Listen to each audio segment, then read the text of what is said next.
HitFirstBoxing.com. Viktor Postol, first things first, congratulations, 8 rounds. Was this the hardest 8 rounds that you have done? Это самые сложные 8 раундов в твоей карьере? Нет, были посложнее соперники. Это я не могу сказать, что это было самое сложное. I've had tougher opponents. I can't say that this was the toughest opponent. Well, mandatory. Danny Swift Garcia. After tonight, Danny wins. You should be the mandatory fight for that. Дэнни Гарсия, ты обязательный претендент у него. Если он сегодня выиграет, ты должен с ним драться. Я хочу этого и хочу, чтобы ВБЦ настояла на то, чтобы он обязан защитить пояс, потому что он уже долго не боксировал, не отставил пояс. А я официальный претендент, поэтому бой должен состояться. I'm looking for that fight, and I think it's time for the WBC to enforce the defense of their title. Their champion hasn't defended in a long time, and I think now is the time. So I'm hoping that they will be strict this time, and he'll either defend or he'll vacate. How confident are you that you're going to face Danny Garcia? I mean, tonight he's not fighting at 140 pounds, 143 pounds catchweight. It appears he's moving to 47. How confident are you that fight is going to happen? Насколько ты уверен, что бой с ним случится? Он сегодня боксирует не в 140, а в 143. Насколько ты уверен, что этот бой случится? Скажи, я тоже 143.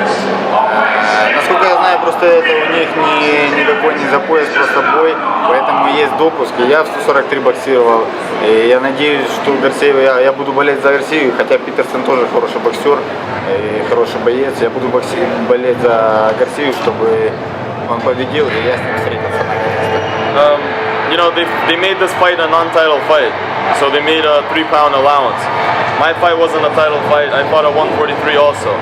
Doesn't mean that much, I think that if he wanted the fight, he would make the weight, and I think it's finally time for him to come up and defend his title, because there's no point of keeping it for that long without defending it. Victor, where was your training camp for this fight? Where were you training? Где ты тренировался на этот бой? В Лос-Анджелесе, в Уайлдкарте, у Фредди Роуча в зале. Wildcard, Los Angeles, Freddie Roach's gym. So there was no, time difference. You was in Ukraine, you was here in America, you was training here in the US, so you was comfortable for this fight today. С акклиматизацией проблем не было, ты был здесь, в Америке, ты комфортно себя чувствовал сегодня? Да, все нормально. Сразу вошел в ритм, все хорошо.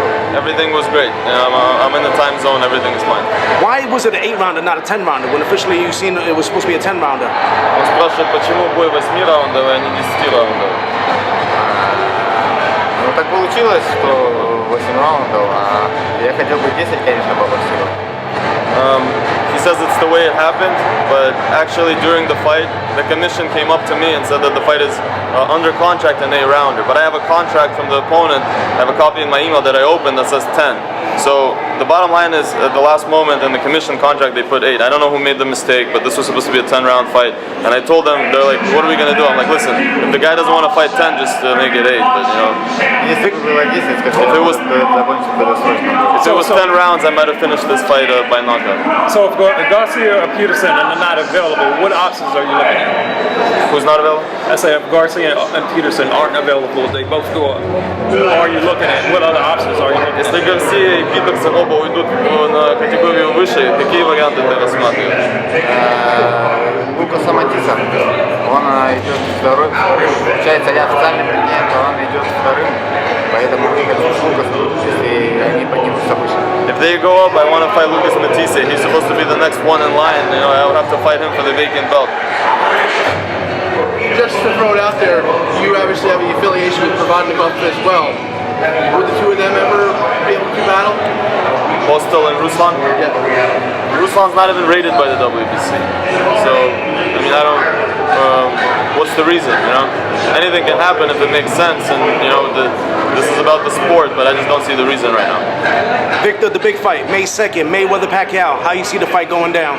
Mayweather-Pacquiao, как ты думаешь, бой пройдет? Два очень хороших боксера, очень титулованных. И, конечно же, мне больше импонирует Мэнни. Я буду болеть за Мэнни. Он человек очень хороший, и я с ним помогал ему спарринговать. Он мне близкий, поэтому я буду болеть, держать кулаки за Пакьяо. Both great boxers. The fight could go either way, but I'll be rooting for Manny because I helped him in sparring. We became friendly. Very good guy, great guy. He takes care of his people. He takes care of everybody around him, and that makes me want to root for him, and I will. How important was it for you to be in the building tonight for this Garcia fight to see him in action and, you know, as a prelude to what might be the fight between the two of them? Насколько важно для тебя было драться именно сегодня, когда дерется Питер с Гарсией, именно быть здесь, как подводка к бою? В первую очередь, Гарсия, я слышал, говорил, не знает, кто такой Постол. Вот я боксировал, он меня увидит и будет знать, с кем будет боксировать. It was important, definitely. You know, because he said before to the press that he doesn't know who I am. So today he might, you know, he can watch this fight. If he doesn't want to, you know, but he should know who I am after this fight. Victor, a couple last words for your fans worldwide. Для болельщиков вокруг света пару слов. Всем большое спасибо. Меня приехала поддержать моя супруга. Это очень приятно. И всем ребятам, кто меня поддержал в Украине, всех, кто меня знает, огромное всем спасибо. Я буду вас радовать своими победами и яркими поединками.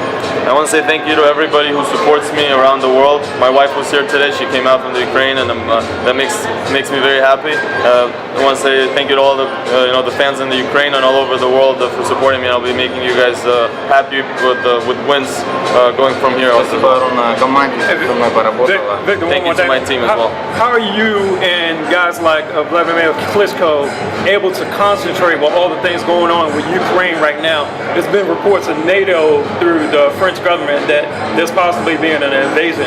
How concerned or how focused were you, and did that play into your mind getting ready for this fight?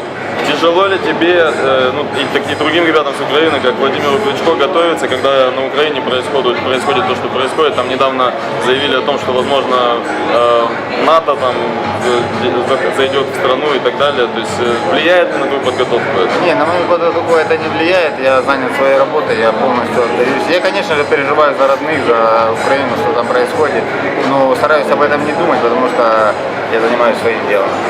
I try not to let it affect my training. You know, my job is to be a fighter. Of course, I worry about all my friends and all my close people back home, but I don't let it affect me. You know, I have to make sure that I'm ready for the fight. That's the most important. From Poland, dziękujemy. Thank you.